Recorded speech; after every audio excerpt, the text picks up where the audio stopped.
조폭 유착설이 제기가 됐는데요.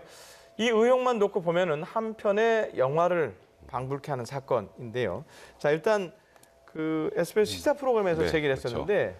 자, 못 보신 분들을 위해서 간단하게 어떤 의혹들을 제기했습니까? 그러니까 이건 사실 거의 영화와 같은 내용이긴 한데요. 예. 2015년에 파타야 살인 사건부터 시작을 합니다. 네, 파타야. 네, 파타야 이제 우리나라의 어떤 젊은이를 이제 프로그래머를 납치를 해서 거기서 가혹행위라든지 사망했던 사고가 발생을 했는데 거기에 용의자 한 명은 처벌을 받고 용의자 한 명, 다른 한 명은 제대로 지금 처벌을 받지 않은 상황이에요. 그런데 그 배후에 코마트레이드라는 회사의 대표이사가 있다. 근데 왜 회사의 대표이사가 이게 배우지? 라고 생각하실 텐데 이 코마라는 게 국제 마피아파라는 거의 약자라고 합니다. 코마가. 네, 그러니까 쉽게 말해서 그 지역, 성남 지역의 조직폭력배가 만든 회사라는 뜻이에요. 근데 이제 문제는 그 코마트레이드라는 회사가 2016년에 성남시로부터 우수 중소기업으로 선정이 됩니다. 그리고 굉장히 많은 혜택들도 받았어요. 근데 이제 우수 중소기업에 선정이 되려면 최소 3년 이상 그 지역 관내에 이제 공장이나 이제 주 사무소가 있어야 되는데 만든 지 1년밖에 되지 않은 회사였어요. 거기다가 복지시설 환경개선 업무 협약도 성남시랑 맺고 또 성남FC 후원 협약도 맺고 이재명 성남시장이 시장이 뗍니다. 그러니까 이게 뭔가 이게 유착이 된 것 아니야라고 했는데 이제 이재명 시장은 경기도지사 이번에 도전해서 이제 지사가 됐죠. 그러면 그 예를 들어서 이 소위 말하는 조직폭력배라는 사람들은 그럼 다음 성남시장도 자기들이 그러니까 이게 그냥 순수하게 그냥 그 상황에서 나온 얘기로 하면 근데 은수미 이제 성남시장이 되지 않았습니까?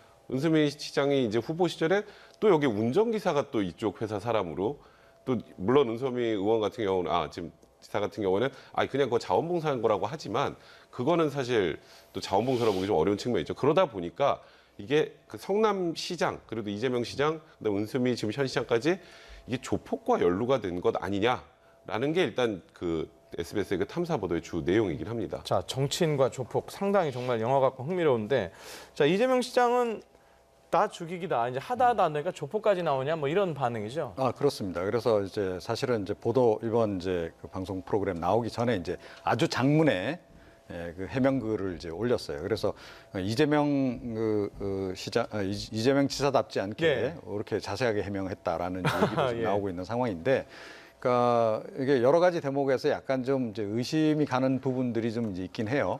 이제 그 부분을 이제 방송에서도 집중적으로 이제 캔 건데요.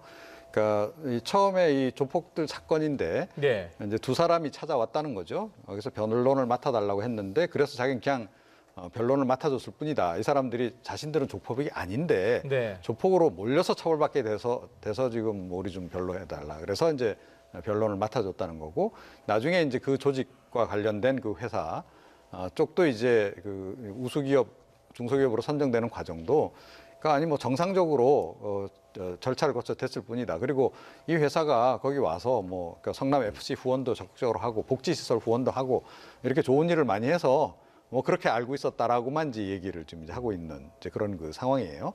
그런데 그 부분이 이게 이제 그동안의 이제 역사로 쭉 볼 때 이게 좀 논리적으로 좀 말이 좀 안 되는 거 아니냐라는 얘기가 나오는 겁니다. 심지어 이제 지난 지방선거 당시, 이번 지방선거 당시에 그 회사 임직원과 또 그 국제 마피아파 그 조직원들도 와서 선거운동 어찌됐건 자원봉사 형태긴 하지만 열심히 해줬다는 거죠. 자, 이런 걸 보면 뭔가 이렇게 뿌리 깊은 유착이 있는 거 아니냐 이제 하는 얘기가 이제 나오면서 영화 아수라도 이제 함께 주목을 받고 있는 거고, 사실은 영화 아수라가 처음 나왔을 때 이미 그 약간 루머가 돌긴 했어요. 그 주인공이 이재명 그 시장 아니냐라는 얘기가 이제 그때 뭐 돌긴 했었는데 그 루머가 다시 한번 재차 돌고 있는 이제 그런 그 상황으로 지금 치닫고 있는 그런 상황입니다.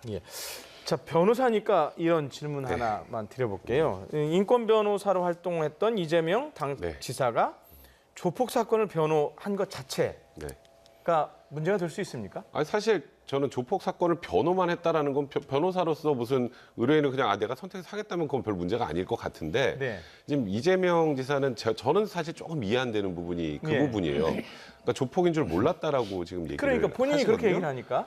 근데 그 당시에 사건 내용을 정확하게 보면요. 일단 변호사면 서류를 다 볼 수 있잖아요. 이 사람이 뭐 하는 사람이고 어떤 사람이고 어떤 범죄 사실이고 알 수 있는데 우리한테 인사를 하지 않는다고 해서 일방적으로 폭행을 한 사람들이거든요. 뭐 조폭이 아닌데 어디 가서 인사 안 한다고 사람을 때리고 하는 경우들이 있나요?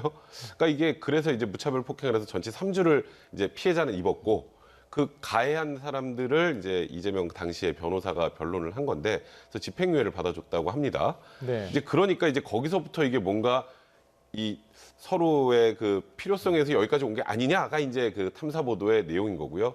이재명 시장 입장에서는 아까 말씀하셨던 것처럼 저는 그 부분이 조금 이해는 되지 않습니다만 그 당시에 조폭인지 몰랐고 그 이후에도 그 회사가 그냥 뭐 하여튼 후원도 많이 하고 복지에도 돈을 많이 내고 그래서 그냥 뭐 좋은 회사인가 보다 했지 그쪽이 조폭하고 연계된 걸 알 수가 없었다라는 것인데 사실 그 지금 이재명 지금 시장의 지사의 이제 해명에 고개를 갸우뚱하는 분들도 굉장히 많은 상황인 것 같습니다. 그리고 그 당시 그 예. 처음 이제 변론 맡은 조폭 사건이요. 그 딱 2명만 연루된 사건이 아니란 말이에요. 네. 그때 이제 한 100여 명 가까이 그래서 어떻게 보면 그 조직폭력배 전체가 수사를 받고 재판을 받는 과정이었단 말이에요. 네. 자, 그런데 이 사건 전모를 모르고 있었다? 이게 뭐 이 사람들이 조폭인 걸 확인도 안 했다? 이게 말이 안 된다. 그리고 통상적으로 그러니까 뭐 정치를 하겠다라고 생각을 하고 있는 변호사 같으면 이런 조폭 사건 안 맞죠?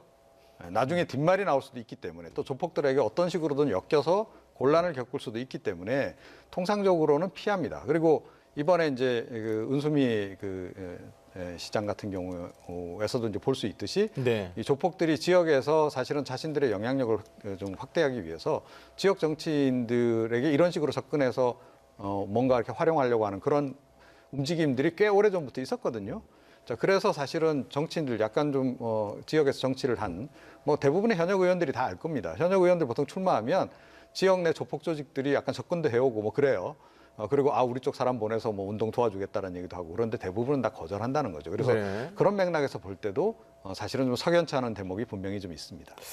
자, 두 분 말씀 들어보면 이재명 지사가 해명글을 뭔가 한 번 더 올려야 될 것 같은 분위기인데, 자, 어쨌든 이재명 지사 폐륜의 의혹 파도 넘었고요. 뭐 완전히 다 끝난 건 아닌 것 같지만 불륜의 파도 다 거의 넘어갔는데 이제 조폭 관련한 게 드디어 이제 나왔어요. 자, 지금 뭐 청와대 뭐 청원 게시판도 지금 뭐 많이 올린다고 그러고 네. 어제 그젠가요? 계속 실시간 검색어에 그 상위 랭크돼 있었는데 이번에도 잘 넘어갈까요? 그러니까 어떻게 이 앞으로 전개가 될지가 궁금해요. 글쎄요. 그러니까 이번 건 같은 경우에 이제 뭐 어찌됐건 그 탐사 보도 프로그램이 이제 보도를 한 내용이기 때문에 나름의 확인 과정을 상당히 거치지 않았을까 이렇게 좀 추정을 일단 해볼 수 있는 거죠. 그래서 네. 그냥 단순히 그냥 넘어갈 사안이 아닐 가능성이 높다라고 좀 보고요. 이게 이제 지금 청와대 이제 국민청원에는 어찌됐건 이 부분을 규명을 해야 된다. 진상 규명을 해야 된다라는 좀 주장이 좀 많이 나오고 있기 때문에 이게 또 20만 명 넘어가면 청와대가 답변을 또 해야 되는 사안입니다. 그리고 이 진상 규명은 결국 수사와 관련되는 부분이기 때문에 뭔가 청와대가 또 구체적으로 해답을 내놓지 않으면 안 되는 상황이 될 수도 있다라고 좀 보여지고요. 의혹이 계속 불거지면 이 검찰 쪽에서도 네. 인지 수사를 또 안 할 수도 없잖아요. 네. 그런 국면으로 좀 이제 갈 수 있다. 그랬을 때 과연 그 결과가 어떻게 될지 이제 좀 지켜봐야 되는 상황인데 뭐 다른 건 모르겠는데 이재명 시장은 참 다채롭다 이런 생각을 좀 많이 하게 돼요. 그러니까 다 나오잖아요. 그러니까 나올 수 있는 모든 게 지금 다 나오는 이제 그야말로 영화의 소재가 돼도 부족함이 없을 정도의 그런 그 이제 등장 인물이라고 이제 볼 수 있는데 네. 그 부분에 대해서도 사실은 이래가지고 정치 계속 할 수 있겠는가? 주변이 이렇게 정리가 좀 잘 안 돼 있는 것도 문제 아니냐라는 지적도 지금 나오고 있는 상황입니다. 예, 알겠습니다. 여기까지 듣도록 하겠습니다. 오늘 평소보다 좀 대담이 길었는데요. 노회찬 원내대표 사망 사건 그리고 이재명 지사 조폭 관련 의혹 들어봤습니다. 이종훈 정치평론가님, 백성문 변호사님이었습니다. 두 분 고맙습니다.